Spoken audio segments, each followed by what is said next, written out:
Magandang araw sa inyong lahat. Ako si Teacher Excel. Kamusta kayo ngayon? Sana'y nasa mabuti kayong kalagayan ngayong araw.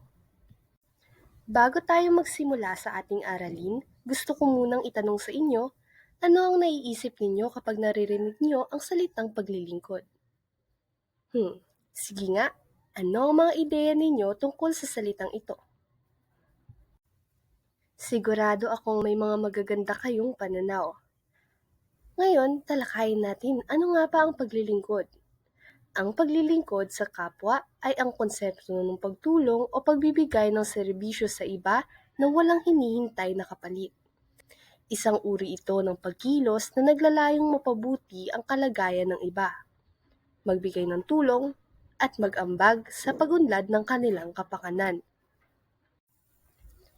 Pero bakit nga ba mahalaga ang paglilingkod sa kapwa? Tingnan natin ang ilang mga dahilan.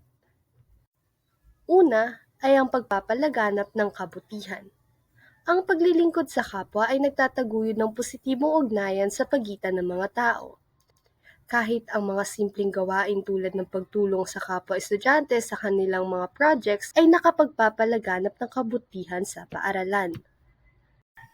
Nasubukan niyo na bang tumulong sa inyong kaklase na nahihirapan sa math? O baka naman kayo ang tinutulungan? Kahit sino pa man ang tinutulungan, sa pamamagitan ng pagtulong natin sa kapwa o pagtulong sa atin ng ating kapwa, nagkakaroon ng inspirasyon ng iba na gawin din ang gantong mga gawain. Hindi ba't napakaganda?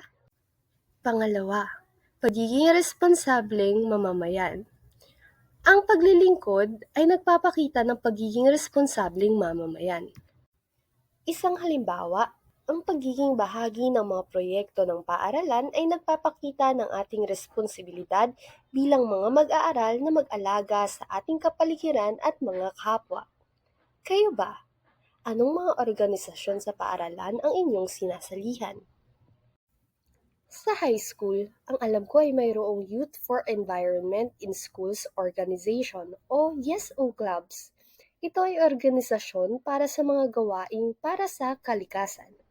Kung hindi pa kayo nakakasali dito, magandang gawing itong hakbang upang maipakita ang inyong malasakit sa kalikasan at maging ehemplo sa inyong mga kaklase. Pangatlo, pagbabahagi ng talento at potensyal. Ang paglilingkod ay nagbibigay sa atin ng pagkakataon na magbahagi ng ating mga talento at mapagtanto ang ating mga potensyal na makapagdulot ng pagbabago sa ating komunidad.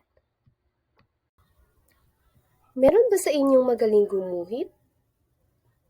Kung mayroon kayong pagkakataon, maaari kayong magbigay ng libreng art lesson sa inyong mga kaklase na gustong matuto. Sa inyong pagtuturo, mayroon kayong natutulungan na maipakita ang kanilang creativity.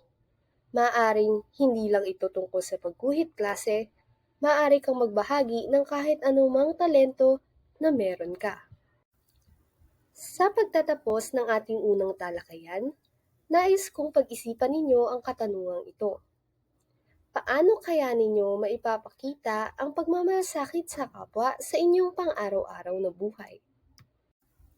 Ayan, klase! Sana'y may natutunan kayo sa ating talakayan ngayong araw. Huwag kalimutang pagnilayan ng ating mga pinag-usapan at subukan nating ipakita ang ating malasakit sa bawat pagkakataon na meron tayo. Hanggang sa susunod na talakayan, paalam at ingat kayong lahat.